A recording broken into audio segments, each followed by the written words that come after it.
Bonjour mesdames et messieurs et mesdemoiselles, j'espère que vous allez bien où que vous soyez à travers le monde. Alors ça c'est une question très intéressante qui me revient souvent à la figure concernant la position du général Mamadi Doumbouya de la Guinée. Vous savez, actuellement dans la sous-région nous avons l'AES et puis nous avons la CEDEAO. Et les gens s'interrogent sur la position du général Mamadi Doumbouya. Est-ce qu'il est de l'AES ou est-ce qu'il est de la CEDEAO ou exactement quelle est lui sa position? Parce qu'il ne parle pas, il est silencieux. Et puis, voilà, quelle est véritablement sa position? Quelle est la position de la Guinée dans cette situation où la CEDEAO et l'AES sont en train de se tirailler au fait, d'accord? La CEDEAO fait des déclarations, l'AES aussi fait des déclarations. Alors, mesdames et messieurs, je vais vous rafraîchir la mémoire et vous mettre à l'aise, parce que c'est très important de le faire. Vous savez, Mamadi Doumbouya, c'est vrai, c'est lui aujourd'hui le chef d'État guinéen. Mais la Guinée ne se résume pas à Mamadi Doumbouya. La Guinée a une histoire, une identité. Et Mamadi Doumbouya est né dans cette Guinée-là. Vous comprenez? Lorsqu'on se réfère de l'histoire de la Guinée, dans les années 1958 et 1960, c'est-à-dire de 1957 jusqu'à 1960 et 62 jusqu'en 90, où la plupart des pays africains se battaient pour leur indépendance, en fait, vous devez comprendre que dans ces années, à l'époque, la Guinée a été la seule nation de l'Afrique francophone, s'il faut encore appeler comme ça, l'Afrique francophone, à rejeter la communauté de Général de Gaulle. C'est-à-dire, nous vous donnons votre indépendance, mais nous vous surveillons. Et à l'époque, la Guinée a dit non. Non, parce que nous voulons notre indépendance totale. D'accord? La Guinée n'a pas accepté le référendum gaulliste. D'accord? Nous vous donnons votre indépendance et puis nous vous surveillons. La Guinée a dit non. Nous voulons notre indépendance totale. D'accord? Nous ne voulons pas une indépendance surveillée.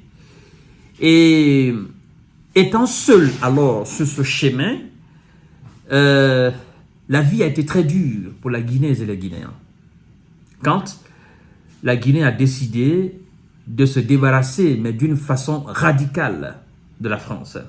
Quand la Guinée a demandé le retrait, mais définitif, de la France de la Guinée, même des forces françaises de la Guinée. Parce que vous devez savoir que tous ces pays qui ont été colonisés par la France, il y avait l'armée française versée partout, sur la surface de tous ces pays-là. Et donc, la Guinée a demandé définitivement le retrait total, d'accord, de tout ce qui est force française, de tout ce qui est instrument de domination de la France. La France est allée jusqu'à proposer même cette monnaie qu'on appelle aujourd'hui le franc CFA. D'accord? La Guinée a dit non, je vais créer ma propre monnaie. Et c'est ce qui fait que la Guinée a sa propre monnaie dans une zone qui est dominée par le franc CFA.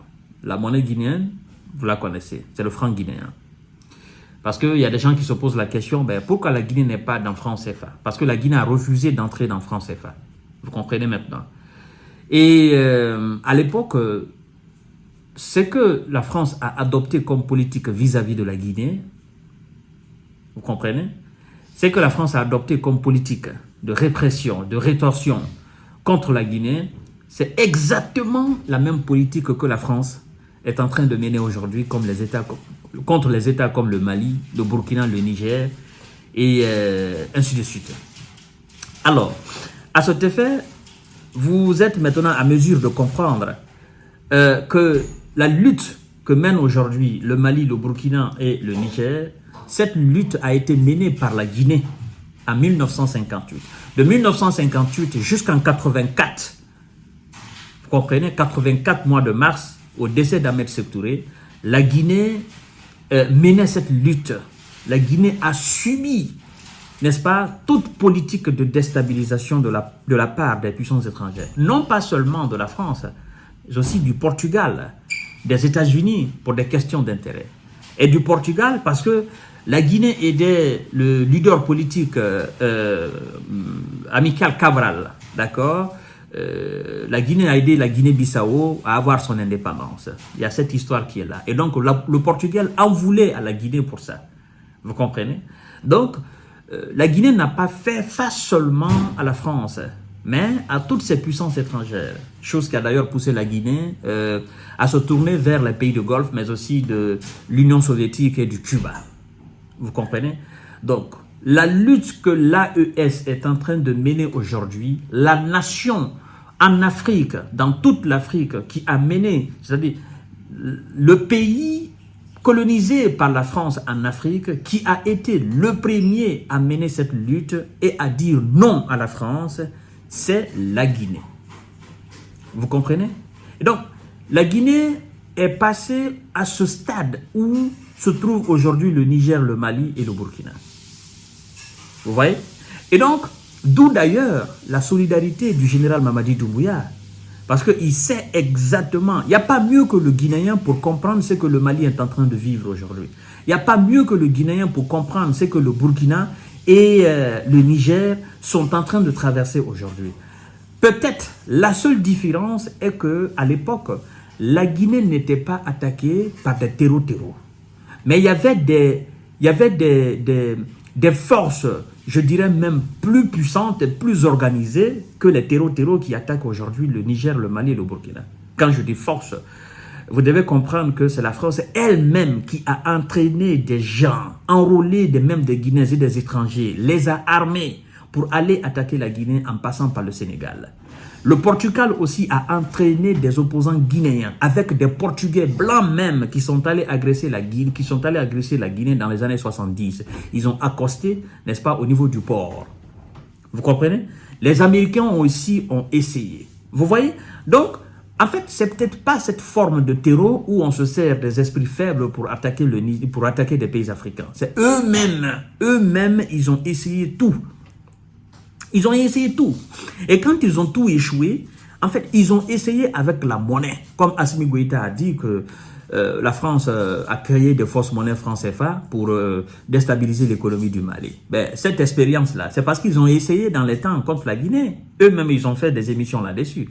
Donc, dire que quelle est la position du général Mamadi Doumbouya entre la CEDEAO et l'AES, moi je dirais tout simplement que le général Mamadi Doumbouya, il n'est ni AES, il n'est ni CEDEAO. Mais il est beaucoup plus proche de l'AES que de la CEDEAO, parce qu'il n'a aucune confiance de la CEDEAO. Vous comprenez? Et il sait pertinemment, il sait exactement ce que le Mali, c'est-à-dire les États de l'AES sont en train de vivre. Ce qui me permet de dire qu'il n'est ni AES, encore moins CEDEAO, parce qu'il n'a pas encore déclaré officiellement, n'est-ce pas, qu'il est adhérent de l'AES. Mais dans l'âme, en fait, c'est quelqu'un qui est partisan de cet esprit d'autodétermination, de cet esprit d'indépendance totale, de cet esprit, n'est-ce pas, de se débarrasser de toutes ces dominations étrangères. Dans l'âme, Mamadi Doumbouya. Et c'est ce qui me permet maintenant de dire qu'il est en quelque sorte un grain naturel de l'AES. Parce que l'esprit de l'AES, c'est quoi? En fait, c'est ça. L'esprit, l'AES est un esprit, est une âme. Et l'esprit de l'AES, c'est quoi? L'esprit de l'AES, c'est l'indépendance des pays africains. L'esprit de l'AES, c'est l'autodétermination. L'esprit de l'AES, c'est le refus de la domination étrangère.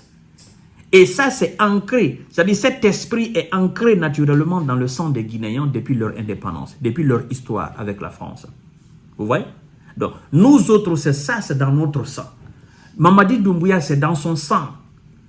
Il est né, il a trouvé cette histoire-là. Il a été abreuvé par cette histoire-là. Ce n'est pas de l'orgueil, parce qu'on a traité Ahmed Sékou Touré d'orgueilleux, machin. Ce n'est pas de l'orgueil, mais c'est des décisions qu'on assume. Bon, il y a des gens qui ont du mal à comprendre parce que pour la plupart des gens, oh non, c'est un ancien légionnaire. Ça me fait rire quand la plupart des gens disent c'est un ancien légionnaire. Ancien légionnaire, ça ne veut rien dire. Ça ne veut rien dire. On peut très bien avoir une femme blanche et être patriote. On peut très bien avoir une femme américaine blanche et être contre la domination américaine dans son propre pays. Ça, c'est... Les gens ont du mal souvent à comprendre les choses et la plupart des gens confondent aussi les choses. C'est très important. Là, il ne s'agit pas d'un individu et ses intérêts. Il s'agit d'un État. À partir du moment où on parle d'État, les intérêts d'un État sont supérieurs millions de fois que celui d'un seul individu. Si Mamadi Doumbouya était insoumis, comme beaucoup le prétendent, vous pensez qu'il allait refuser la proposition qui lui a été faite après avoir demandé le départ de la force Barkhane du Mali? Parce qu'il a été proposé si on peut aménager un coin en Guinée pour recevoir ses soldats. Sa réponse a été claire. Non. Un non catégorique. Non. Il a fait savoir clairement aux responsables de l'Élysée que c'est impossible. Impossible.